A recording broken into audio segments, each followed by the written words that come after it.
From Miami-Dade, Broward, and the Keys, this is South Florida's CBS 4 News. First at 11, wildfire burning. The dry, windy conditions are helping to spread the fire, and right now, firefighters are battling the blaze. Good evening. Miami-Dade Fire Rescue, along with forestry officials, have been trying to put this fire out for hours. Hotspots are still popping up near Southwest 122nd Avenue and 175th Street in Southwest Miami-Dade, and that is where we find CBS 4's Brian Andrews live tonight. And Brian, some residents were told that they should stay indoors. That's because there's just so much smoke out here. I mean, one whiff and it's hard to breathe. The other problem tonight is if you look back here in the distance, you can still see the flickering of some hot spots, and they're really trying to pay close attention to these tonight to make sure that they don't leap and grow and start another brush fire. Firefighters and residents keeping a wary eye on this protected natural area near Zoo Miami in the event of a flare-up. When we arrived on scene just after 6 in the evening, we saw a cloud of white smoke. There wasn't a lot of wind. In fact, the smoke seemed to be moving away from homes. Then, a sudden shift. The sky turned gray and bright orange flames started blowing toward houses. As worried neighbors looked on, the flames grew more intense. We watched as field critters scampered out of the brush and across the avenue.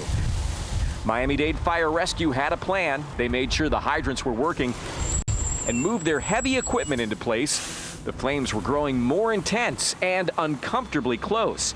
There was smoke and ash everywhere, obscuring the sunset. Firefighters dragged a hose into the brush. Then Aerial 43 raised its water cannon crane. A firefighter climbed to the very top and unleashed a torrent of water, a man-made storm of water against wind-swept flames.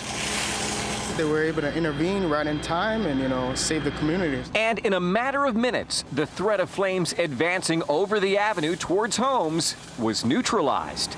All that was left, a charred, wet, smoky mess. We're very, very excited that they're out here, trying to save the environment. Looks like they got it.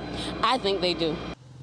And we are back with live pictures right now from Southwest Miami-Dade of a snap, crackle, and pop deep in the charred brush from this afternoon's brush fire. The big question tonight, how did all of this start? There wasn't a cloud in the sky, so lightning is unlikely. We are hearing from people who live in the area that there are a lot of kids back in here. Perhaps it was an errant cigarette somebody threw out. Who knows? Bottom line, it's fire season, and the conditions are right for things like this to happen.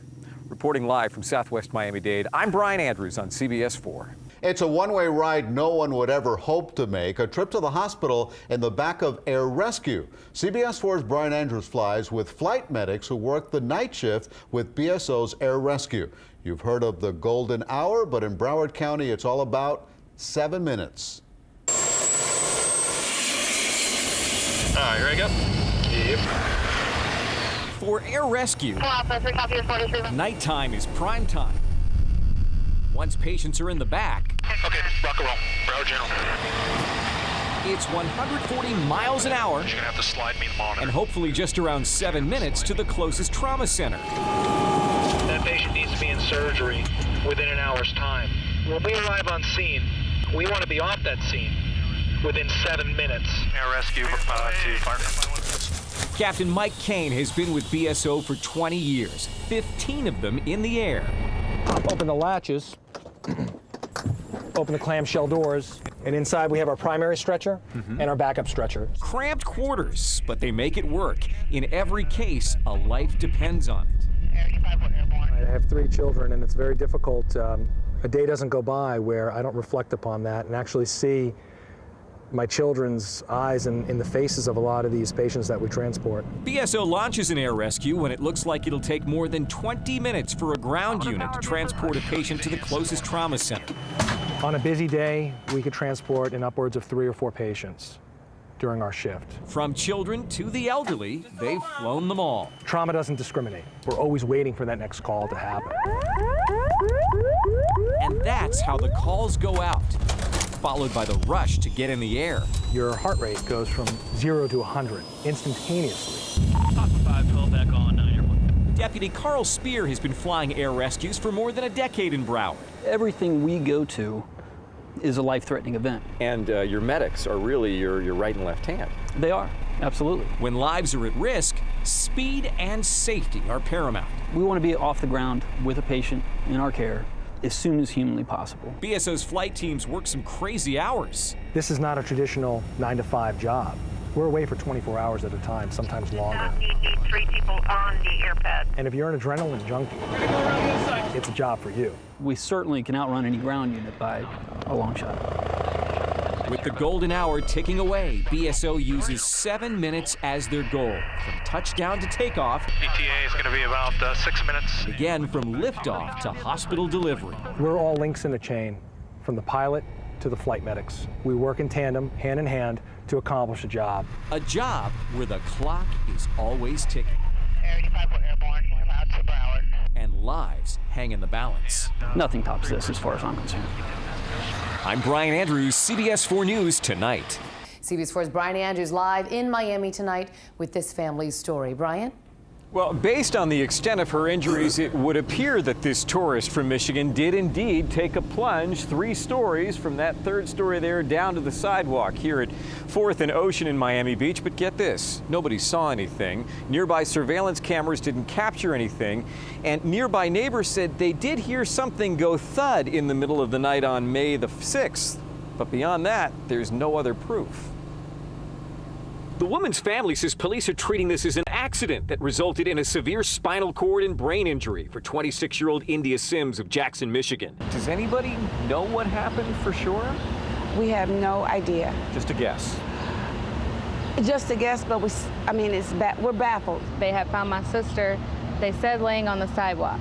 So, they didn't know what happened to her. India had come to the beach with her mother, sister, and friends for vacation the first week of May that ended with her in a medically induced coma. She is on the vent. She has not responded since she was admitted to the hospital. We have no idea what her prognosis is. The Sims entourage was staying in a room on the 3rd floor. She was found by family members who were coming home themselves from partying on there last night. She was intoxicated, police say, and barely conscious, sprawled out on the sidewalk at 4 a.m. on May the 6th. We were expecting to go home that day. We've been here ever since. Her sister, Asia, and Aunt Angela are here with India's mother at Jackson Hospital. What is the thinking? That she fell? That she was pushed? I didn't know what to think. I'm like, what? Everything was just like, I didn't know. He picked her up, thinking maybe she just had slipped and fell. Took her upstairs, and when they got her upstairs to the room, that's when he and her mother said, looks like her arm is broken. Whatever happened to her here was more traumatic than Mount Sinai. The hospital her family drove her to that morning was prepared to handle. She was moved to the Ryder Trauma Center at Jackson. And it's very, very hard, I can't leave my niece and my sister like that. So that's the hard part for us. Right now, the family is working with the hospital to find a charity who can help them with a place to stay because they've fallen upon some very difficult financial times. Meantime, the hotel here at 4th and Ocean, they said they've done everything they can to cooperate with police who have been investigating this matter.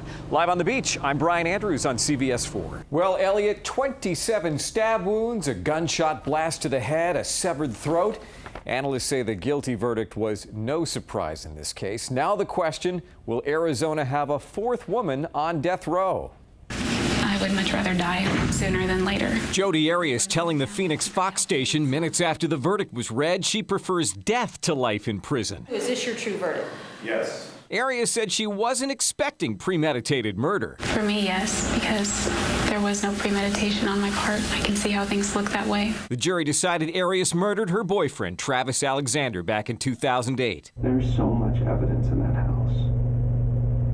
So much, and it all points to you. She admitted to killing him, stabbing him repeatedly, shooting him, and nearly cutting off his head, claiming self-defense. I really thought he had intentions to kill me. The jury didn't buy it. As to count 1, first-degree murder, guilty.